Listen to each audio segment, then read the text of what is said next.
Hello everyone, welcome to a very unique pod for AU4 Championship this weekend at the Bend Motorsport Park. As you see, we're not on Discord this time around, we're actually at Sim Racing Adelaide, and we've decided, Lindsay came up with a cool idea to film the pod while we're both on track.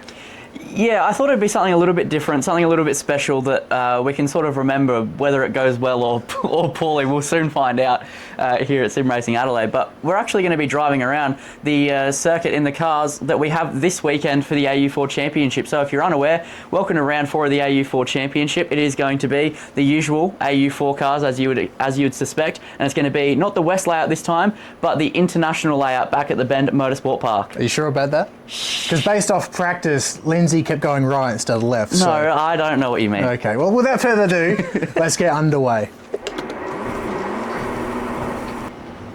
All right, this could be interesting, that's for sure.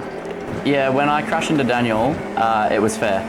Trust. What do you mean it was fair? But anyway, on to talking points of the round. I think the first thing to talk about is probably a little bit about this circuit that we're driving on, Daniel. So that's it. Last time out, we were driving the west layout of the circuit, which, as you'll soon see, as we approach this hairpin down towards turn 6, instead of taking the right-hander that you might have gotten used to seeing, we'll go left. So you've got to stick to the right-hand side of the circuit, which I probably will fail to do at some point during this pod.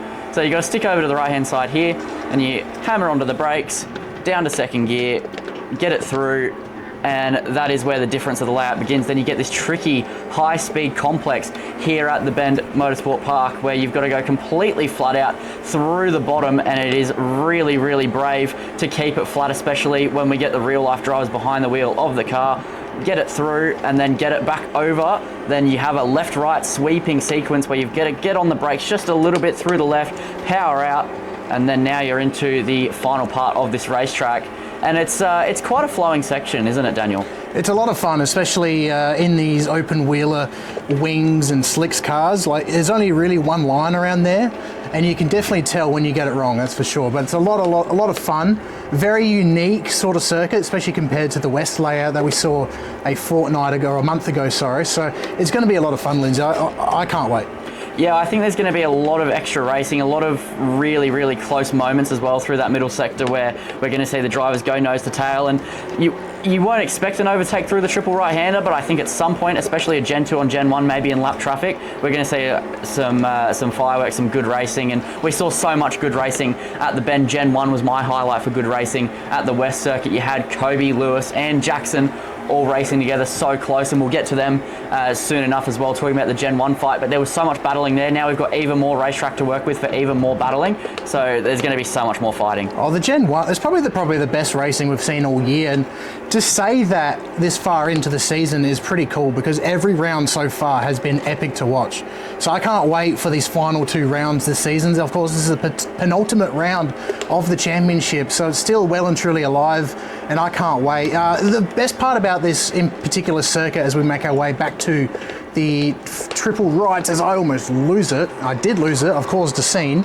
But while we move to Lindsay's screen, basically my favourite part about these triple rights is the commitment that's required for these corners. So qualifying is going to be intense because, like I said, there's only one proper line to go around here. Yeah, there's a lot of bravery involved in getting the car hooked up through this section of the track, and especially once you flick back across to the right, the rear end's really skatey, so we'll see some moments as Daniel's going off the circuit again. I've caused a scene. He has caused a scene.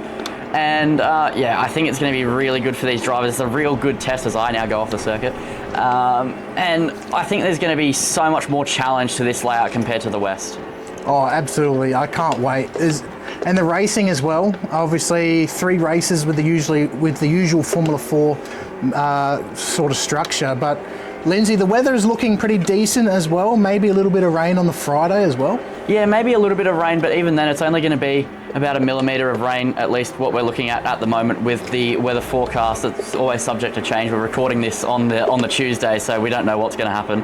But I think we're going to get similar weather to what we have in the sim here at the moment, except probably a bit colder. So it'll be, sort of 15 to 20 degrees throughout the whole weekend, and the track should heat up quite nicely. We won't have the track being super, super slow in the morning for the opening race on Sunday like we saw as well. And yeah, it'll be quite good.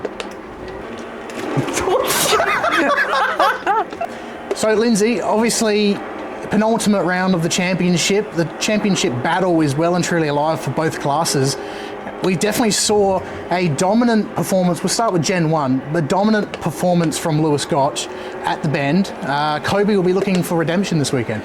It was really Lewis's coming of age moment, Daniel. I think we saw so much pace out of him throughout the whole weekend, obviously winning all 3 races. The Gotch DNA really came out, taking after Nathan, his dad, who's had supreme success in open wheelers in this country. And I think Lewis is starting to pick up that sort of knack for it. And he's been really quick all year. He got all thirds at Winton, all seconds at Sydney Motorsport Park. Then round 3, he gets all first. So whether that trajectory stays the same or continues to grow and he continues to win more and more, we'll soon see. But Kobe had a bit of an unlucky round himself, really, Daniel. He had front wing issues all weekend, which really plagued his ability to perform. He was up the top in the 3rd race. It looked like he might have picked up a race win fighting with Lewis, and then his front wing went underneath his car. So I think that he had the pace, he had the means to be there. He's really strong at the Bend as well. So I think that now heading to the international circuit, he'll have another run at. He really needs to win at least 2 races this weekend to get back the championship lead over Lewis, which he did actually lose despite being so far in front. Yeah, that's it. And obviously, like I did say, this is the penultimate round, so there is one more round after this, but this can well and truly be a make or break championship round for him if he wants to stay in that fight. And of course, we got Jackson Culver hanging around in the background as well in 3rd position. Not too far off between the top 3. Yeah, no, it's a 3-way championship fight for sure, Daniel. That is something that you can't discredit. Jackson has been really strong. He led the championship after Winton, dropped to 2nd place in the 3rd place in the championship after the 2nd round at Sydney Motorsport Park, and then at the Bend now he is 3rd in the championship. But I'll tell you what, as you said, he's not that far away, and I think that he's still definitely a shout for this championship. No, absolutely. I'm so pumped. Like, last time we were here for the West Circuit, it was incredible to watch. We've seen it on the social media as well, and people were fortunate enough to tune into KO as well to catch that race. Let's move to Gen 2. Of course, we got Jensen Marrold and Marco Manson. They came into the last round tying, but end up in the favour of Jensen Marrold, which is something he actually needed to do, was to leave that round leading the championship for his confidence. Yeah, no, really good for the confidence. The homeboy in South Australia, of course, Jensen.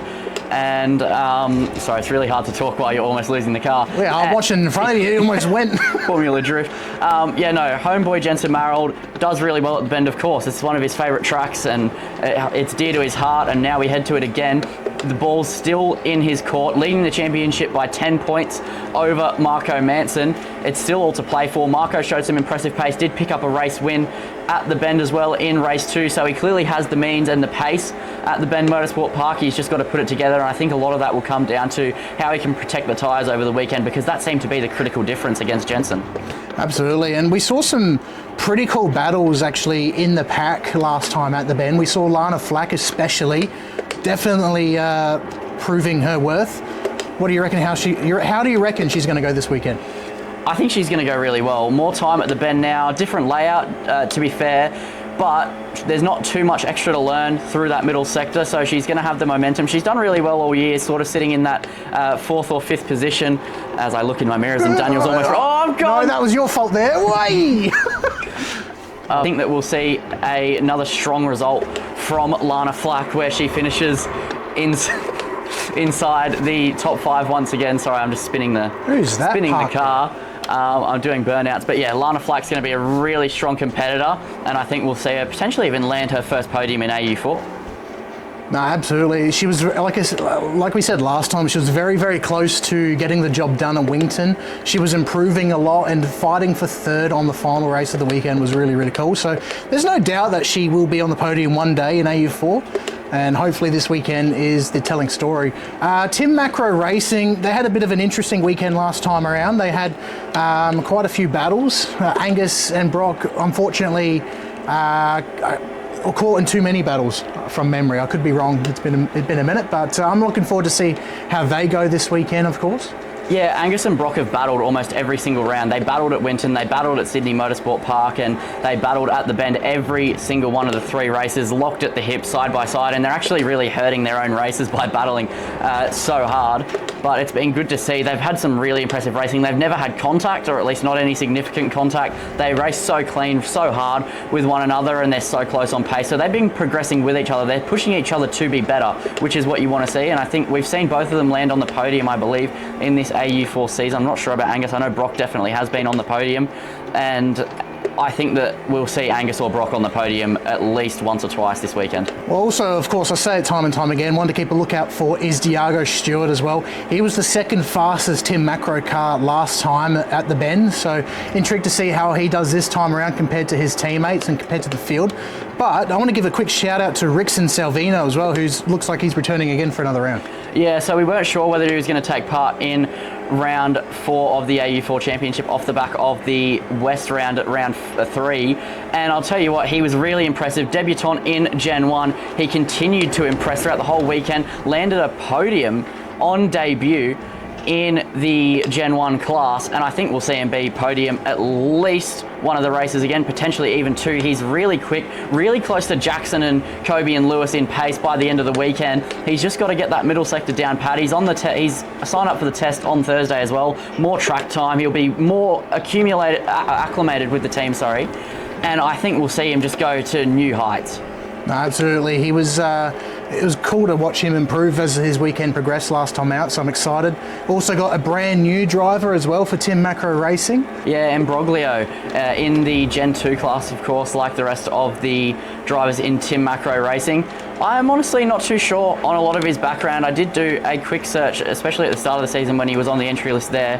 Didn't quite show up to the opening round. He's here for round 4. There's not much information on him. He could be quick. He could be a dark horse that we haven't really considered heading into this weekend, but we'll soon find out, Daniel. No, absolutely, mate, and I can't wait to watch these kids go head-to-head once again for another round of the AU4 Championship. As we start to make our way towards the back end of this podcast, mate, what's your predictions heading into the weekend? My prediction, I think that Jensen Marold will win 2 out of the 3 again, heading into the international out at the Bend. Showed such pace. It's his home track. He really, really loves it there. He's done some testing as well. So I think that he's perfectly aligned with momentum in the championship to take another round win. I think Marco will pick up a win. Then further down in the podium, I think Marco will get P2 in the 2 races that Jensen doesn't. Jensen does take the win, and I think Diago Stewart will claim the race 2 podium. I think Brock Burton will get the race 1 podium, and I think Angus Bales could sneak onto the podium for race number 3.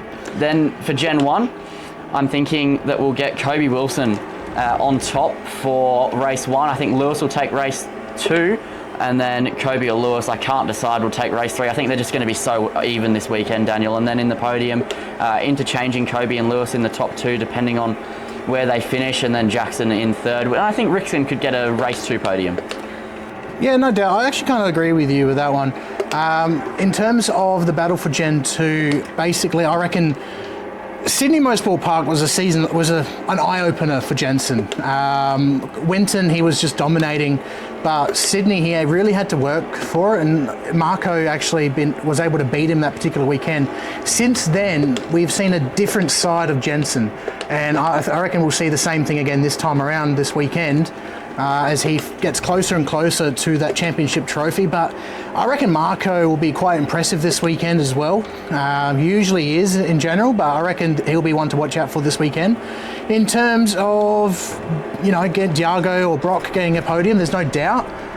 William Beck or Luca getting one as well. There's definitely no doubt for that. He's actually a dark horse, Will Beck. He is, but his car as well. Yeah, Will was really, really strong last time out. He picked up a podium and was quite frequently the 3rd fastest car when Diago wasn't, and he had some really impressive pace. I think that I sort of counted him out in this podcast. I'm not entirely sure why, but he seemed to slip my mind, and I'll tell you what, he's definitely a contender for podiums this weekend as well. I think that Will Beck is definitely one to watch. No, for sure, and I believe he's 5th or 6th in the championship as well, so not where he exactly wants to be, but he's been there and thereabouts throughout the season. But no, he had a pretty decent round last time around, so excited to see how he does. And in regards to Gen 1, we were talking about it as well off camera. I reckon Lewis will definitely be one to beat, that's for sure. After clean sweeping last time here at the Bend, that's a real confidence boost heading into this weekend. He's got a new engineer as well, like you said.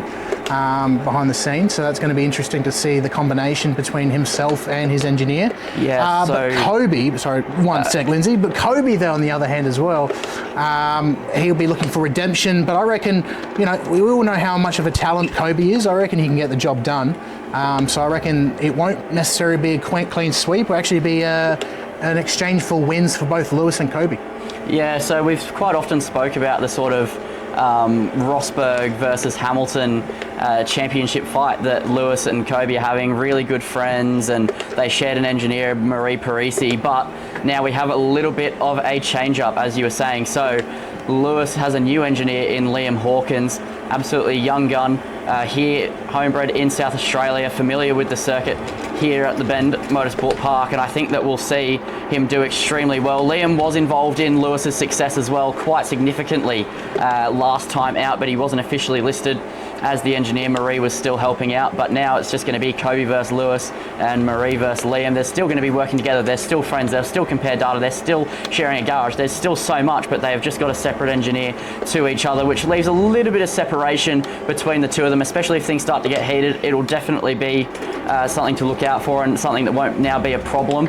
And they're just fighting like they're well and truly just in the same team, but on other sides of the garage. It's going to be really intense. All right, so while we're on the sims, obviously it is a podcast, but let's take the opportunity of us being on the sims to do a track analysis while racing against each other, Lindsay. Yeah, let's do it, Daniel. What can go wrong? Yeah, absolutely. What can go wrong? All right, 3, 2, 1, go. All right, so obviously, Lindsay, we'll walk through this track, obviously, with the international layout, 18 corners. Instead of the usual 12, what we used to before. Turn 1 is still the same as last time, as Lindsay goes down the inside.